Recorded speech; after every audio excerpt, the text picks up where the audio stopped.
Ready to race. Good luck on your second winner. Take all tickets. Stand by now for a dispatch.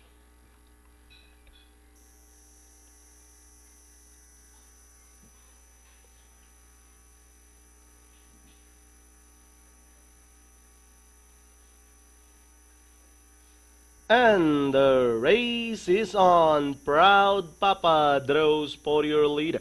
Running by the rail, Little Gem, Royal Jester sneaking in down on the inside. The Riddler moving a party outside. The reenactment comes next, while Our Moment is in behind them as they race towards the half-mile pole. Now they are all up there. Riddler by about 4 lengths.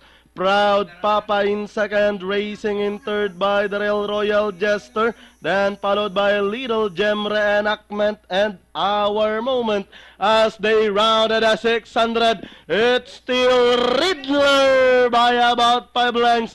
Proud Papa is still in second, then moving up now to take third is Little Gem Royal Jester as they race for home.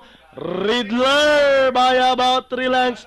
Proud Papa is still in second, then Ori outside Little Gem. And down the stretch they come. Riddler by only a length. Moving up Ori outside. Proud Papa, so was Little Gem on the pattern outside. Proud Papa, Little Gem. Moving up Ori outside and leading the finish line. It's going to be close between Proud Papa, Little Gem, then comes Reenactment, Riddler, Our Moment, and Royal Jester.